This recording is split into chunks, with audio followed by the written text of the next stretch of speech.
पूर्व भिडियो रे आमे देखिथिले निर्दिष्ट केउ जगह रे कोशीय शोषण घटिथाय। कौन देखिथिले को जगह रे कोशीय शोषण घटुची।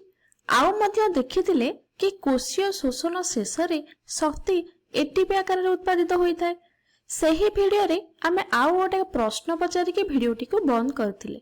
कौन थिला से प्रश्न ना काहे कि शक्ति एटीपी आकार रे उत्पन्न होइथाय। एही एटीपी रो कार्य कोन ताहले एही भिडियो रे आमे देखिबा कि काहे कि ग्लूकोज एटीपी रे परिवर्तित हुए एवं कौन एही एटीपी को स्पेशल बनाई देथाय जहा पई एटीपी को शक्ति मुद्रा बोली मध्य आमे कहिथाउ। ताहले प्रथमे देखिबा एटीपी रो पूरा नाम कोन। ताहले एटीपी रो पूरा नाम होउची एडिनोसिन ट्राइफॉस्फेट। कोष रे एटीपी काहे के सृष्टि हेउची एहा बुझिबा आरंभ करिबा पूर्वरु आमे देखिबा वायु उपजीवी शोषण रे गोटिए ग्लूकोज अणुरु केतोटी एटीपी सृष्टि हेउची। वायु उपजीवी शोषण रे गोटिए ग्लूकोज अणु पाखापाखी 38 टा एटीपी देइथाय। एहा को आमे धरि नैछे 38 टा किंतु वास्तव रे एठारु बहुत कम हमकु मिलिथाय। मने कर आमे गोटिए पाउरुटी को नेले एही पाउरुटी को जदि आमे अनुमान करिबा केते ग्लूकोज अणु सेही ब्रेड रे थिबो बा पाउरुटी रे थिबो ना बहुत सारा थिबो एवं सेही ब्रेड को बा पाउरुटी को अनेक गुड़िए छोट छोट अंश रे जदि आमे भांगी देबा एवं प्रत्येक ग्लूकोज वायु उपजीवी शोषण रे भांगी की एटीपी देबे तेबे गोटिए ब्रेड रु बा पाउरुटी रु केते एटीपी मिलिबो कल्पना कल बहुत सारा मिलिबो। एहा ही कारण कि काहे कि कोष शक्ति को एटीपी आकार रे संचित करके रहिथा। ताले काहे कि ना ये देखो ग्लूकोज टा वायु उपजीवी शोषण रे भांगी की हमको एटीपी दउची बहुत शक्ति निर्गत हेउची। तेणु एही शक्ति को रखिया पाई केमिति से ताको संचित करके रखिबो सेथि पाई से एटीपी रो सहायता नै थाय। कोष जानि पारे ना एते जो प्रचुर शक्ति बाहरुची ताको केमिति से रखिबो। अधिकांश शक्ति तो ताप रूप रे विकृत होई जाय ता माने शक्ति नष्ट होई जाय। तेणु शक्ति को नष्ट न करिवा पाई एहा को छोट छोट पैकेट आकार रे से गच्छित करके रखे जहा को एटीपी बोली कहा जाय।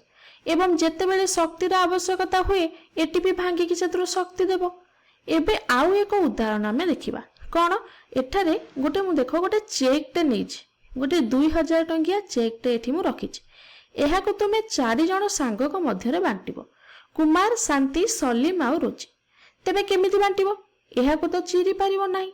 तेबे किपरि समान भाव रे बांटिबो तुमको एही बड़ परिमाण को छोट परिमाण रे प्रथमे बांटिया को पड़िबो।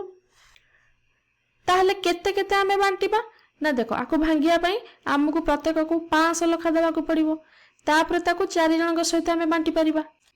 एही समान जिनिस कोष रे मध्य घटी थाए काहे कि ना ग्लूकोज रे बहुत सारा शक्ति गच्छित होई कि थाए।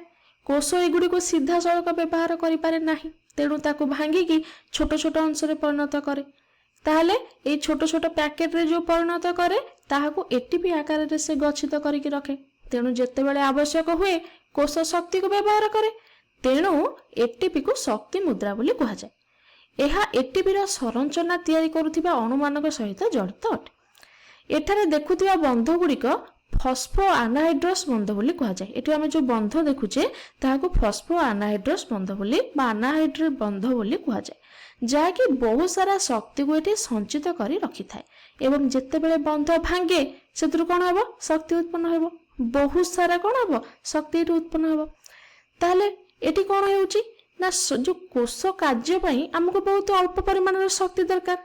तेणु अवशिष्ट शक्ति कोन हेबो ना एटीपी आकार रे गच्छित होई कि रहबो। ताहले एठी कोन हेउची एडीपी हेउची गोटे अणु जाको हमें एडेनोसाइन डाइफॉस्फेट बोली कहिताउ। डाई माने कोन ना डाई माने 2।